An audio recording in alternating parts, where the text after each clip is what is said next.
Hello and welcome to Morning Vibes with Natalie, where we spread love, light, and knowledge, and we continue to spread love, light, knowledge. And today, I wake up in the morning and I get up and I have a routine, a morning routine where I meditate.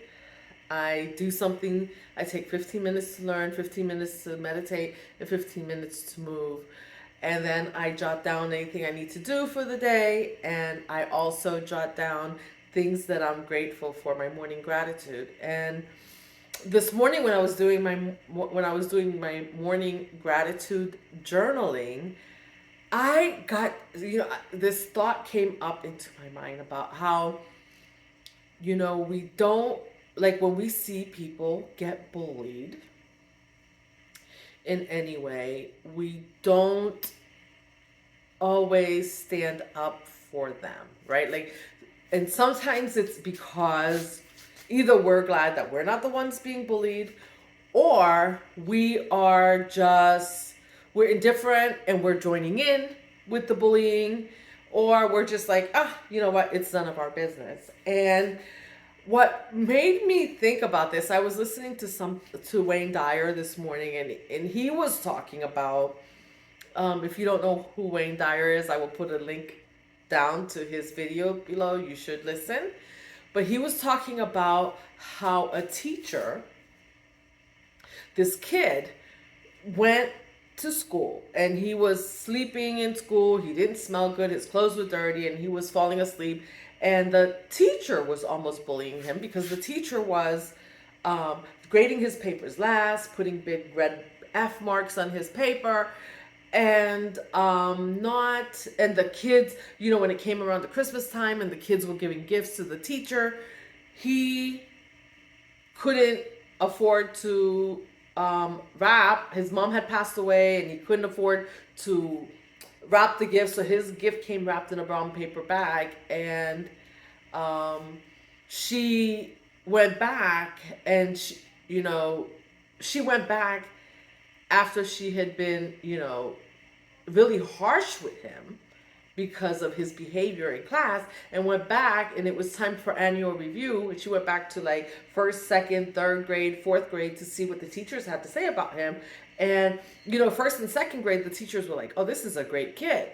And the in second grade, his mom passed away, and they said, well, we don't know, he's having a rough time with this. Third grade, the teacher said, he's having a rough time with this, and he's falling asleep in class, and he's disheveled, his dad's not really seeming to take care of him, and he's really struggling. And so by the time he got to, I think this was in fourth grade, and by the time he got to fourth grade, this teacher she didn't know the whole story, and so she just dismissed his behavior as bad behavior, and just like, he wasn't smart, and made all these assumptions about him. And so the reason I wanted to come talk to you about this is because it just this triggered something for me, because I can remember in fourth grade, we had a young lady, and I don't know her last name. I'll call her Lisa. So Lisa, this was in elementary school for me. Lisa would come in to school, and I guess she didn't smell good. She was disheveled. She wasn't the best student in class, and she didn't participate a lot, and she was a little bit heavier set girl, and is from what I can remember anyway. So she would come into class, and the kids would make fun of her. And I think, and if memory serves me right, even the teacher kind of participated in this. I mean, the kids went as far as to put a bar of soap at her desk, to inform her that maybe, she needed to take a bath. And this is in fourth grade. And, I can remember, no one really, the teachers didn't really try to find out who did it. And you know what? And this just went on and on. And I think after a while, we just didn't see her and didn't know what happened to her. And, in life, you never know what someone's going through. So just because you see them looking a certain way, behaving a certain way that you don't find to be acceptable, that might be the smartest person in the room. They may just be having an issue. You don't know what kind of issues people may be having in their lives. And we forget sometimes to just show people compassion. Now, I'm not saying let someone come in and abuse you and come in and to looking for compassion day after day after day. But in the case of seeing someone, like you see a homeless person, you don't know what they've been through. You don't know why they're homeless. You don't know their story. You don't know their backstory. You don't know if their mom died, if their dad died, if they're homeless, if they're living on the street. We have no idea. And especially in school, elementary school, like I hear a lot about kids being bullied. I've survived it myself. I've seen it happen myself. And, I just think like, wow, as a kid, seeing that, right? And I just told you that the teacher also didn't seem to stop the behavior with the kids, or maybe look into what was happening. I don't know. I can't say for sure because, I was a kid. But even as a kid watching the other ones bully her, I'm thinking, wow, I wish I would have said something. Because as a bystander, you are as guilty. Just because you go, oh, well, I'm not doing it, so it's none of my business. No, as a bystander, you are as guilty as the people that are committing the act and committing this behavior. And you never know, right? Like you could, one kind word, one kind gesture with that person could change their life. And so in that story I was telling you about the little boy whose mother died, his dad wasn't taking care of him, he was falling asleep in class. So that little boy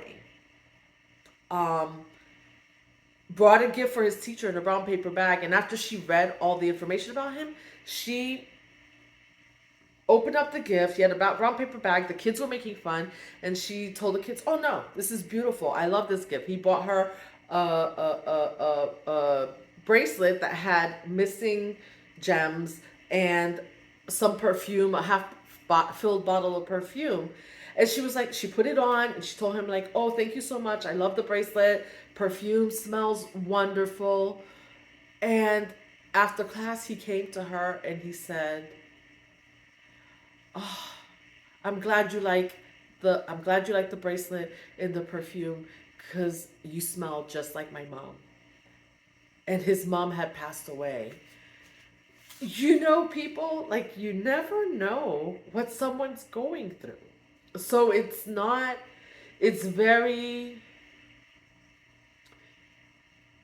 important to put your heart on the table when you're dealing with people, when you see them in situations that you're thinking, well, that's not appropriate, or I wouldn't be, I don't think that situation is appropriate. I don't think that they should be doing that, and they're just being lazy, because you don't know if they're just being lazy. Maybe their mom passed away. Maybe their dad passed away. Maybe their mom passed away and their dad's not even taking care of them. And it brought me back to this young girl who, maybe her mom passed away. And I think about it because, ironically, her house was literally right next door to the elementary school that I went to. And later on in years, probably maybe a few years later, maybe by the time I was in my late teens, my grandmother and my grandfather, my dad's parents, literally bought this home, had bought this home, and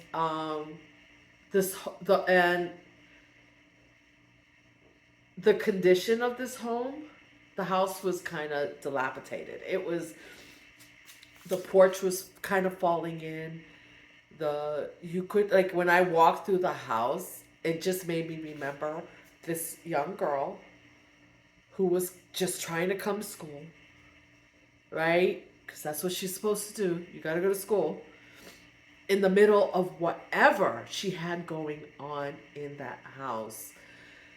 So, if you teach your kids not to go in and bully, not to go in and judge people, that if they see someone that seems to be struggling, that their one kind word might be the thing that takes them, that lifts them up, maybe takes them to the next level and helps them do better. Um, this kid that I was telling you about at the beginning eventually went back to, oh my gosh, I'm crying. Eventually went back to the teacher and said, "Hey, you're the best teacher I ever had." And he went back to her multiple times. He went back to her the first time and said, "You're the best teacher I ever had." He had gotten his bachelor's degree. He went back to her again. "You're the best teacher I ever had." And he had become a medical doctor. He went back to her again and said, "You're the best teacher I ever had." And my dad passed away. Would you, and my mom is no longer here. My mom has passed away. My dad recently passed away. I'm getting married. Would you please come sit in where my mom would be sitting? And so she went, she wore the bracelet, she wore the perfume, really teary story. But besides all the tears that this brings, it's the lesson that that we should approach every situation with love, not with contempt, not with hate. And it doesn't matter what someone does to you. And it's really hard to do, isn't it? When someone is being hateful, to approach the situation with love. Do you know this young lady in my class? Like she never fought back.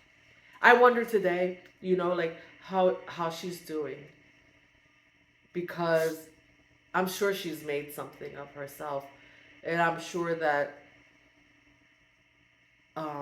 she's probably helping others who have gone through what she went through. But just don't judge. Don't judge people. Don't don't go in with judgment when you meet people. Go approach the situation with love. And it's not to say that you're going to be able to help everyone. That's not what I'm saying. Because everyone has their own issues too, but like maybe just approaching that situation with love and kindness, no matter what, can really make a difference in that person's life. And by the way, and it doesn't just make a difference in that person's life, it makes a difference in your life, because it changes you, right? Because when you go in and you're judging someone, or you're making assumptions about someone, that they're lazy, that they're this, that that they just um they're not worthy. And then you find out something like, well, you know what, they their parents died, and so they're just doing what they can to make it to school so that they don't get in further trouble. It's all they can do to wake up in the morning. They don't have clothes, they don't have clean clothes to wear, they don't have food to eat. It really changes you, because